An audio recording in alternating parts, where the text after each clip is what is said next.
Good. All right. Mr. Holden, you want to run the slides and? Thank you, I will. I'm going to call on my counterpart over there, Ms. Gear, in a minute to read this slide if she would, but I'll set her up for a little bit. So by law, the board must hold a bond hearing. The board has been working for the last 4 years on looking at what to do with the elementary school. Folks know there have been a few different versions. Last year there was a version that was put forward. The board made a determination to come back with that same version. This year, that specific proposal would potentially require a bond. And so by law, we have to have a bond hearing. And so that's what this is. It is a bond hearing. At this time, we won't go really deep into the project itself. We'll skim through some things. But really here, what we're going to talk about are the financial pieces to the bond, the financial pieces to the project, and then what that potential bond might look like if the board moved forward and if this was passed by the voters in March. So, Ms. Gear, could I ask you to read this slide, please? Education has changed greatly since the last renovation of the Sunapee Central Elementary School in 1983. The Sunapee School Board will propose a renovation addition to our current elementary school for the upcoming vote in March 2022. The project will bring the building's major systems, HVAC, electrical, plumbing, and fire panel, up to code, and all areas of the building will become ADA compliant. It is a true safety concern that we are not able to keep our children under one roof throughout the school day. We also need space to provide a myriad of services that were not a required part of education when the school was first built. If we take advantage of the biomass grant funding and the federal ESSER funds now, we can create a school that will provide for pre-K through 12 education in Sunapee for the foreseeable future. Thank you, Sarah. Appreciate that. Folks may remember we have been working with EEI, Energy Efficient Investment, out of Merrimack. Mike Davey, the rep from EEI, is in the back of the room. EEI has brought on Banwell as an architect to work with EEI or under EEI, and Jeremiah is here from Banwell. I think that's Jeremiah back there. Yes, it is. So in March, or I should actually say, this is the warrant article that is being proposed.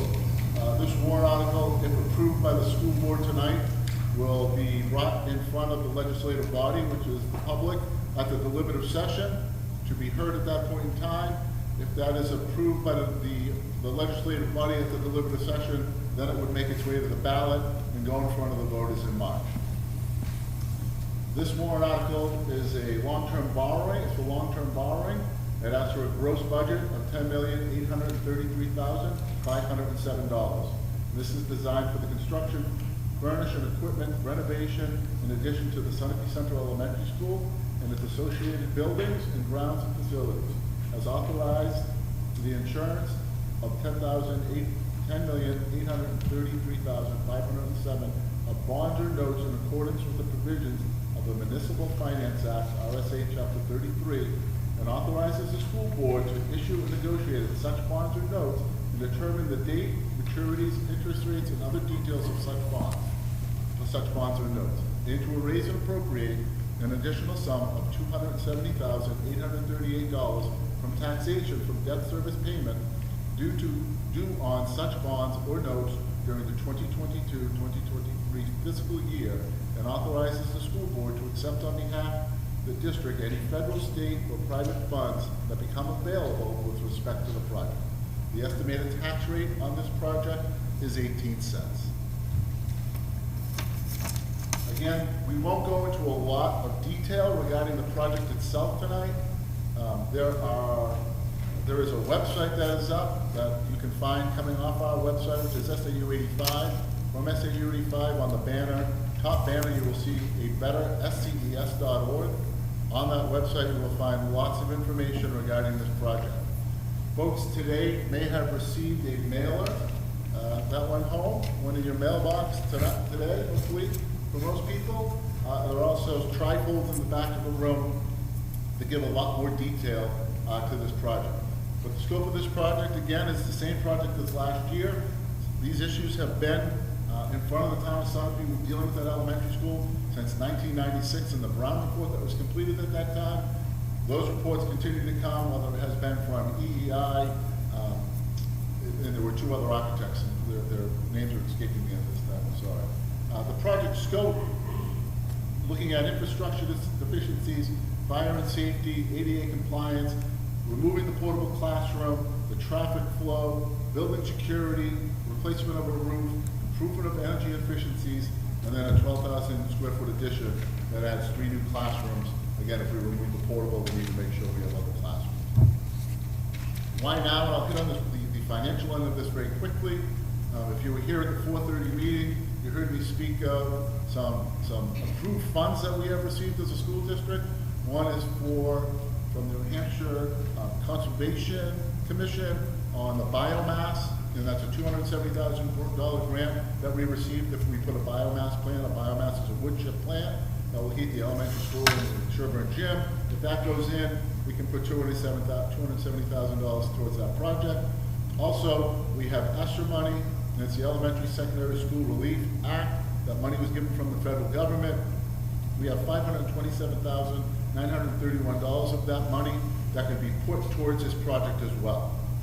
So we have some funds that are available. I know folks last year were a little hesitant with the building aid money, although building aid did go through. Unfortunately, because we didn't pass the project, we're not eligible for building aid. That money is spent, that money is gone, and we cannot recoup that money. We do have money in hand now, and that money could be used to offset the cost of the project. Then the total cost of the project, this is the comprehensive project, with an overview from EEI, would have been $11,961,438. If we take our grants and rebates, which is the $270 plus there's some other money in there regarding using wood chip and energy savings, and then use our ESSER money, you can see again, we're proposing this building for $10,833,507. Last year, when we proposed this building at $10,000,006. A year later, with supply chains, inventory, lack of finding people to be able to come and fill our jobs, and fill jobs, we're trying to pull this project up. The same project, same amount of, the exact same scope of the project, same work. We're about $200,000 more than we proposed this project last year. Again, I hit on these. If you are going to attend our community forum next Wednesday at 6:30 at the Sherburne Gym, we'll also have a Zoom link available. That'll be on our website. You'll hear us go into a lot more detail regarding some of these things, and I hit on them when I went through the scope. So we're looking at site safety, the building security, and the secure vestibule. Right now, it's an unsecure vestibule when you walk in to try to get to the main office. The traffic flow, we've talked about this. School Street now has been a warrant article approved by the town. School Street does stop here now. Unfortunately, though, this is still our playground. The modular classroom is still here, and the front door. And so we have students constantly going back and forth and in and out. And at times, and we have some pictures on our website, you'll see a big 18-wheeler that came up and was unloading. We also have our rubbish over here, our dumpsters. Rubbish truck comes up. And it's kind of interesting watching kids play kickball and freeze their kickball game. Reminds me of a kid playing street hockey in the road. You yelled out car and you pulled the net out of the way and the way it went. Well, that's kind of what we do now. We freeze the kickball game, and trucks come in and they do what they have to do. So traffic flow and safety of the playground will be addressed. The module, as we said, will go away. Folks haven't had an opportunity to see that module. I welcome you to take a look. ADA circulation. Accessibility, we talked about ADA, handrails, toilets, hardware. Again, this building was not built when ADA was a requirement. Bringing the building up to code, we would need to make it accessible, ADA accessible.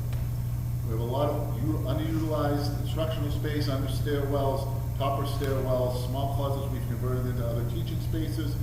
This space, with the project, we bring music and art back into the building. We also allow some space for potential physical education classes. New heating and ventilation, touched on that with the biomass. Right now we're running a steam heat. Those are our old boilers. The Picture down here is our air exchange. So this is our modern HVAC. Pull this chain on the wall, a vent opens on the roof, and the fresh air comes in. Well, as fresh air goes out, how do you get the fresh air in? You open a window. Again, probably state of the art back in the 1800s when it was built. Electricity upgrade, electricity panels will be upgraded. Right now you can see some of our daisy chains that we have running in our schools because we just don't have the outlets or capacity in our panels to run more electricity. And then a roof upgrade, modernizing our HVAC units will be placed. The kitchen will be upgraded, putting in a new cafeteria. That cafeteria will be on a section of the building that will be accessible by the community and have the ability to be used by the community for different events that the community may want to hold. Our performance space becomes ADA compliant. Right now, there is no way to utilize that space for children that would be able to access that. And cabinetries and some room upgrades within each classroom, bringing again that up to more ADA compliant. Here's a sort of a picture, and there's some on the easels over there. But this is really what we're talking about, the addition. This is the old building here, elevator shaft, 1965 portion, the original building, 1965 portion over here. So we're talking about this addition right here, that being the front entrance. So it's just a different look forward again. This vestibule is here now. This now becomes the front entrance. This is the addition on this side. Just a different look at it. Again, we're talking about this area here, this area here being the addition. From the Sherburne gym, the Route 11 side, that's what you'll be looking at. Again, I won't spend too much time here. Main thing to see here, this is the lower floor. We'd be taking the library media center, putting it down where the cafeteria is now. A lot of big windows down here, nice bright space. I think it would be written really well for a library media center. We use kindergarten, preschool, and autism program down on the floor. Main level here. Few things that I think that are really noticeable for as far as improvements. We talked about the secure vestibule, an administrative suite, a nurse's office that has an exit right out the side, a stairwell where it belongs on the outside of the building, which is fire rated and safe, not in the middle of the building. Some new sort of redone, resized spaces in here, and up-to-date bathrooms. The old library media center goes back to what it originally was, which was a gymnasium at one point in time. We're not calling it a gymnasium, we're calling it a multi-purpose room. So we can use it for plays, we can use it for assemblies, we could also use it for physical education classes for some of our younger grades. So we won't have to continue to go back up and down and down. And then our upper level, again, new bathrooms, but really what we're talking about is this additional space here, classroom, music, and an art, and some special ed, and some other small areas to be able to have testing, psych services, other things that we may need to help service our children. We talked about the traffic safety. Really, the project cost, again, $10,833,507. The first year, if we went with the 10-year bond, the bond rate that we received right now from the bond bank was a 1.5. I received an email from the bond bank today. The 10-year interest rate that they're giving out is a 1.41. So the upgraded interest rate was a 1.41. Unfortunately, again, if the bond was passed last year, interest rates were going out under 1%. So it's still under a 1.4% right now. It's just given out, projected at 1.5. We assume it'll be lower than that. First year would be at 18 cents on 1,000. Second year at 84 cents. And again, that's an estimate. The second year, because that net assessed property value may change depending on what that looks like. That may actually go down. Second year is the highest impact on a 10-year bond, and it decelerates from there each year on after. Again, we kind of did a little quick math for you. So $100,000 house, $300,000 house, $500,000 house. Roughly an estimate of what that would look like. Just to summarize, total cost of the project was $11,631,437. With the biomass grant, with the COVID relief ESSER funds, we're looking at a total project of $10,833,507, which was about, again, $200,000 over last year's cost. Here's, again, an estimate of the bond schedule given at that 1.5 rate. Obviously, if this was to pass, we go back to the bond bank and we secure a schedule at that interest rate at that time. The first payment is at $277,638. We round up to $637.68, so round up to $638. And there are two payments if again it was to pass.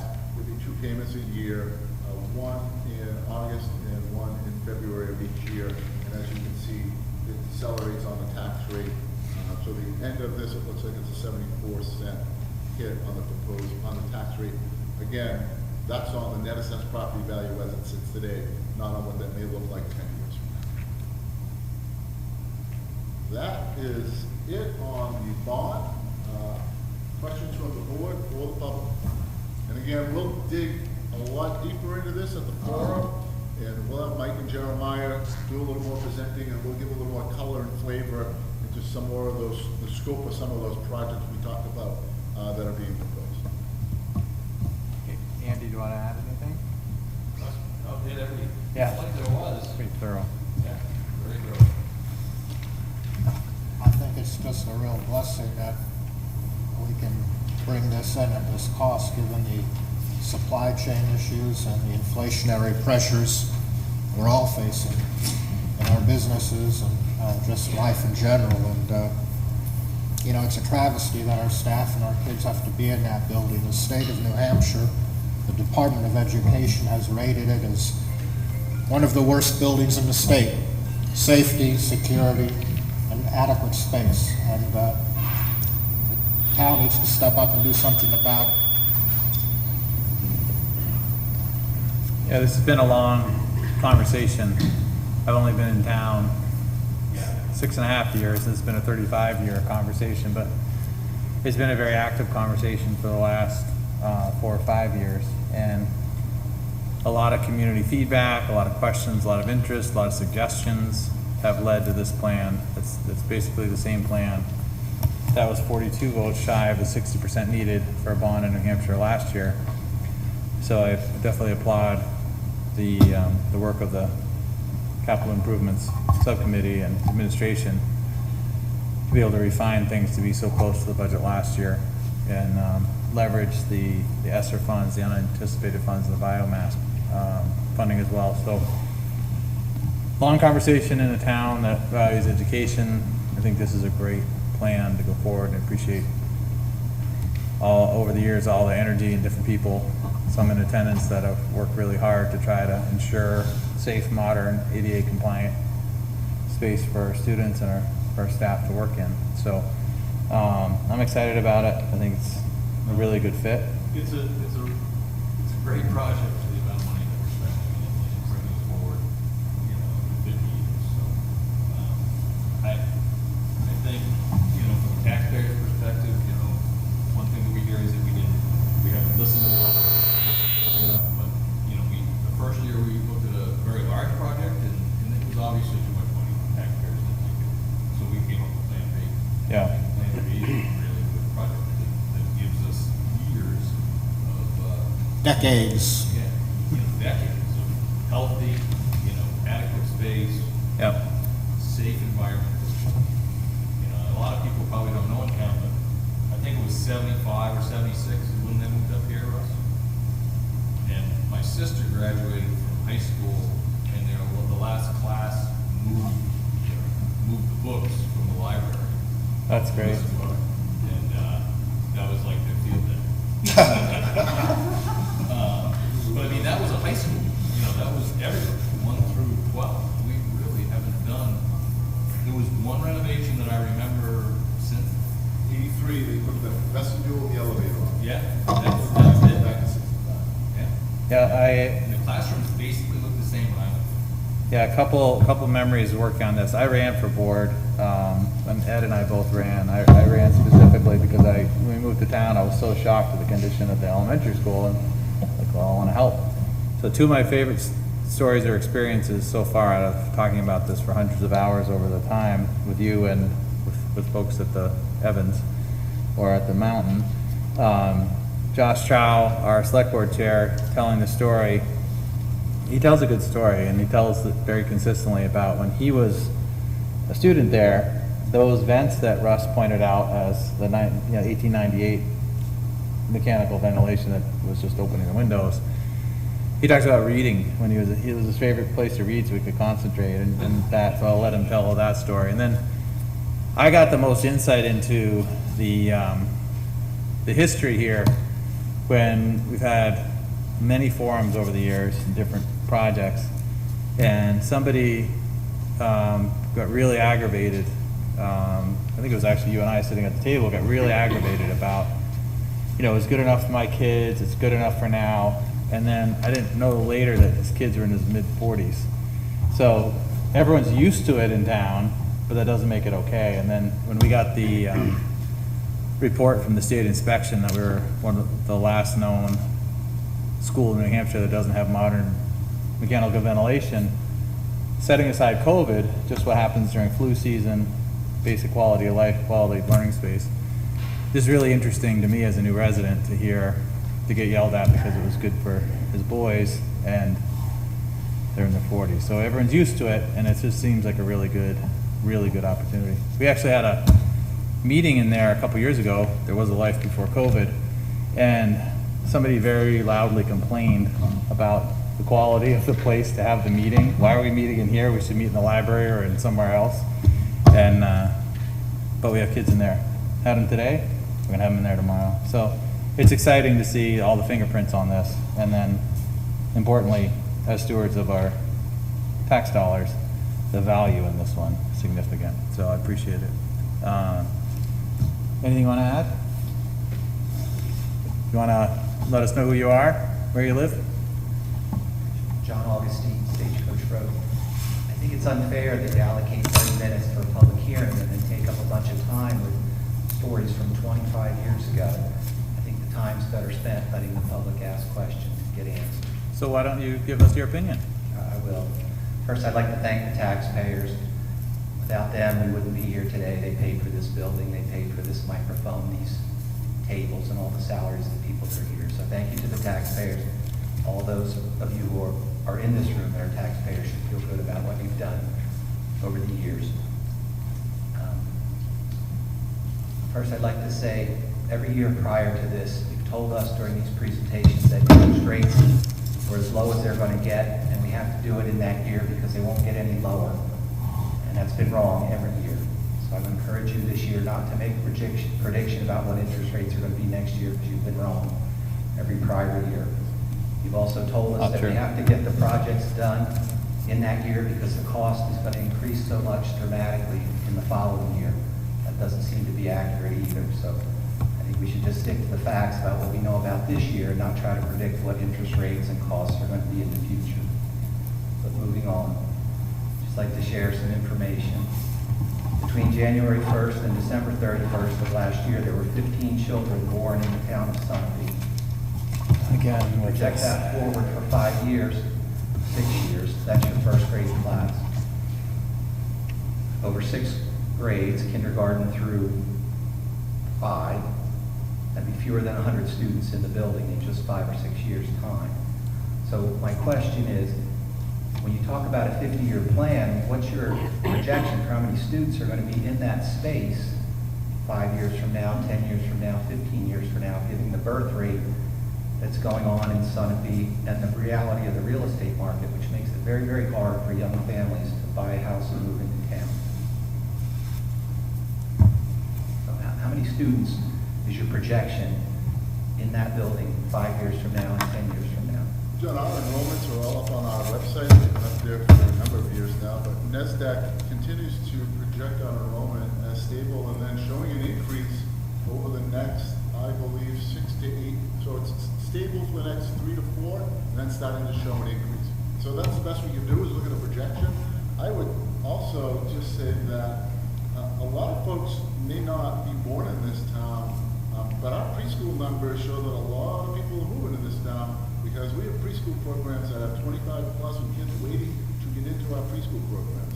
So whether birth rates certainly are one thing in this community, but I still think there are a large number of folks who are moving to this community, whether they do that in preschool, whether they do that in 3rd grade, 5th grade, 6th grade, 7th grade. Kids continue to come to this community, and I think they do that before the school district itself. Our enrollment has been steady. Our enrollment is on our website. It's been on our website. We've been very transparent about our enrollment. I'll show you a slide later on tonight when we look at we have the budget hearing, and I'll show our enrollment. And I'll tell our enrollment steady over the last 4 years that I'm showing you tonight. So this has been brought up by John in the past several times, so just to restate so that everyone understands, the school board goes by and the administration uses the service of NASDAQ, which shows steady and increasing. So, well, it's fine to make your comments about us seeing the future of rates, which wasn't accurate.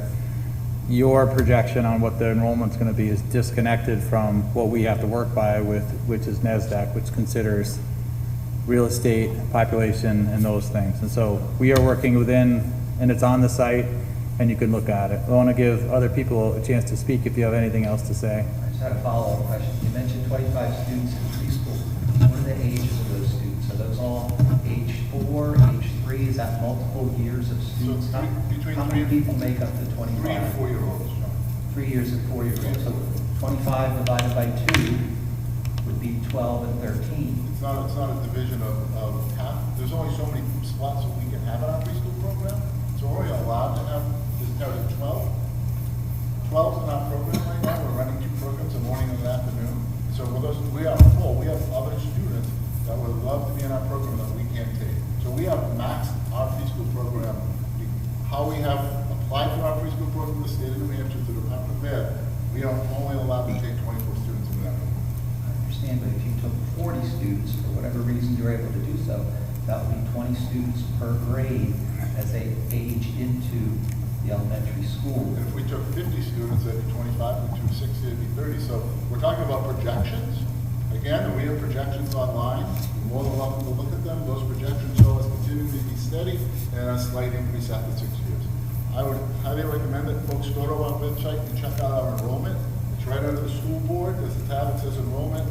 Whereas transparent, we put our enrollment from back from 1980 up to current date. And you can see our enrollment by grade. We put our tuition. Everything is up there for folks to take a look at. Whether you like them or not, John, those are the facts, and you can look at them as well. The facts are the birth rate and the purchase availability. You're taking a report rather than thinking for yourselves, in my opinion. So John, you asked us to do it for a projection. And so the only way we can give you a projection is we have folks that do this is what they do, a service they provide. That's the projection.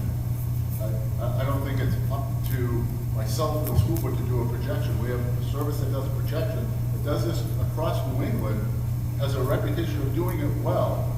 We show those projections here, and they have been very accurate, and we continue to use that as the projection moving forward. Again, that projection showing an increase. What's the date of the last projection that you got? What's the date of the report that I you believe it's January of 21, John, and it's on our website. It was presented at the school board meeting in September or October. There are other public that have questions, Okay, John. is that a public document that people could get to review? It's on our It's website. on our website. Year after year, it's on our website. We need to go by NASDAQ. You can come to the meetings and say whatever you want and make your own predictions, because democracy is a beautiful thing. We need to go by NASDAQ, and it's always been on our website, and it's there now. Thanks for your questions. And I would like to, I think it's extremely misleading to say there'll be 100 people in the building in 6 years because of how many people were born in Sunapee last year. That's extremely misleading. Even today, there are new people moving into town every day. In my, daughter's 8th grade class, I think we have 3 or 4 new kids that have come in the last few months that have moved into town and bought a house and have come here because of the school district. And so I think just isolating birth rates, again, is extremely misleading. Did you have something that you wanted to say, ma'am? No, John. This isn't a John meeting. This is a public hearing. I am a little confused. We're going to on- debate the same things you've been talking about for 3 years. The NASDAQ is right under school board. It's been sitting there. If you don't like it, that's fine, but it's public and you can download it and look at it just like everybody else has been doing for years. Please, next speaker. Hi. Arlene Adams, I live on Central Street. This is the same question that I brought up last year when you did this and you gave a projection on how much it was gonna cost per thousand, and you said 18 cents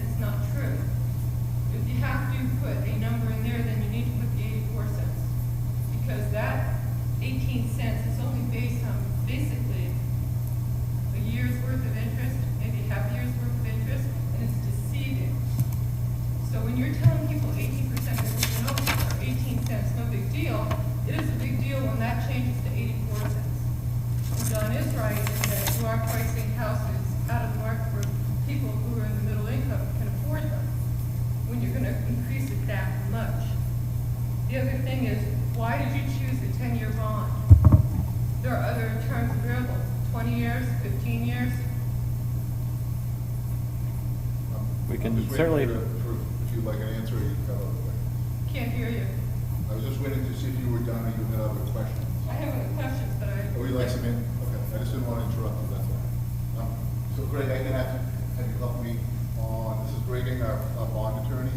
And so when we write a warrant article, we have to put in that warrant article the costs that we are raising through taxation in the 2022-2023 school year. So that is an estimate of 18 cents. We're very transparent in all our information. That says the second year is 84 cents, projected to be 84 cents, and decelerates from there. Is So that gonna be on the warrant? it can't be on the warrant, is that correct? Sure it can. It was last year. No, it wasn't. It wasn't on. Excuse me? It was not on the warrant last year. I believe it was. So we don't put a tax rate, an estimate tax rate on the warrant, on the ballot, excuse me. That 18 cents is deceiving, and it's very misleading.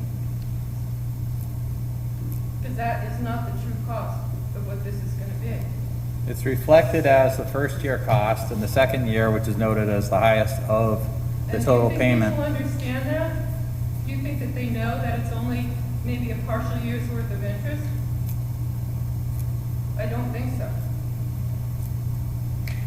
Do you have other questions? We'll make sure to articulate that, as we have in the last 4 years. Why did you choose 10 years? Because of the amount of interest that we pay on a 15 or a 20, and the actual cost on a 5-year we thought was too high. And Again, how are you the gonna pay board, for bond costs? the board has the ability to change that.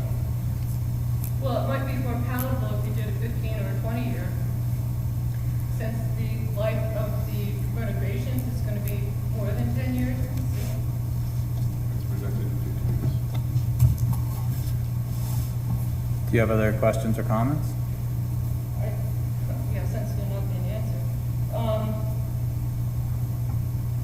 Okay, so what about if we do this? What are your long-term plans for the others, this school? Are we looking at another big project?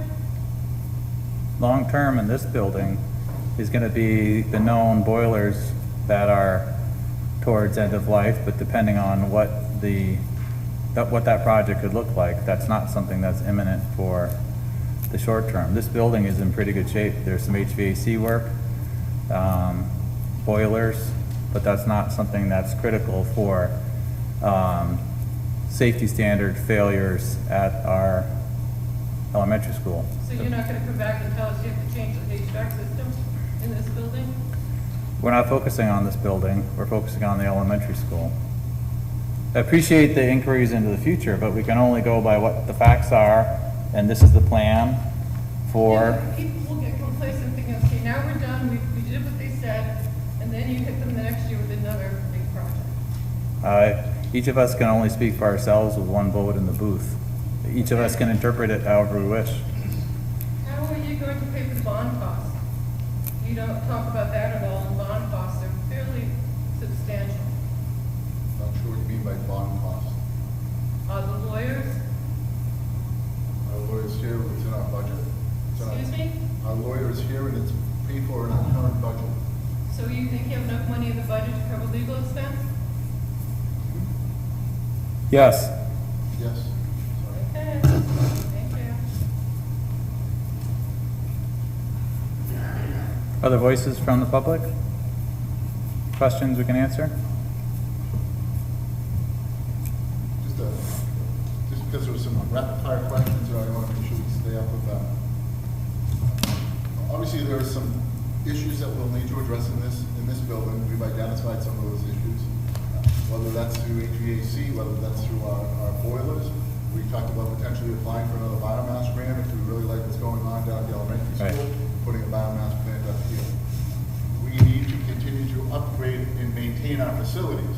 The reason why we're at $10 million right now is because we've kicked the can of this project down the road, year after year after year.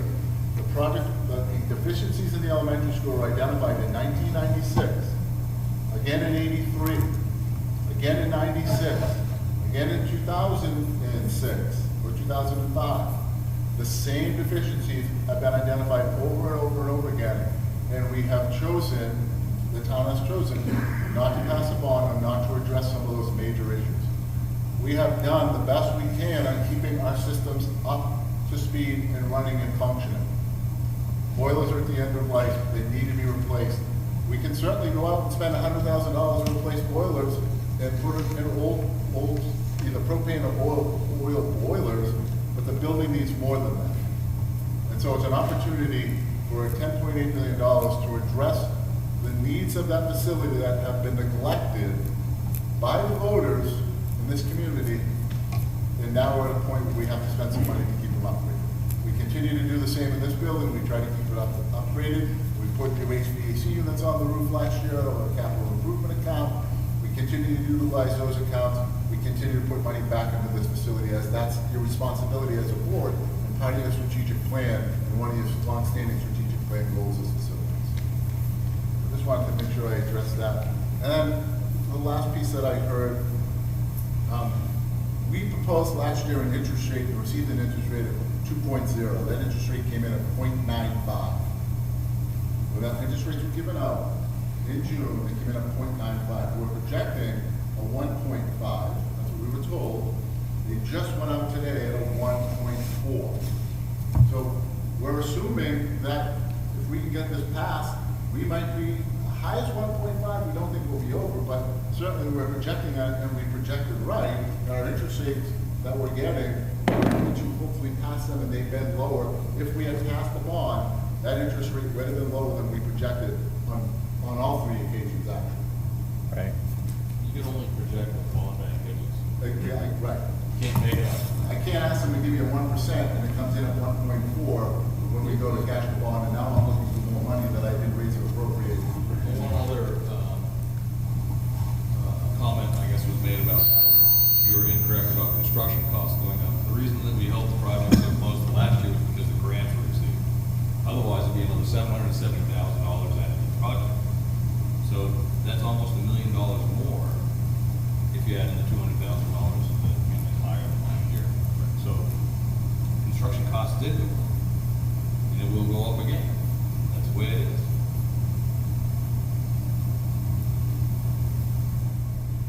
Hi, John Reed, 81 Sergeant Road. I'm going to take my hat off as a school employee and put my hat on as a resident. And father of 3 children who either graduated from Sonny or attend Sonny.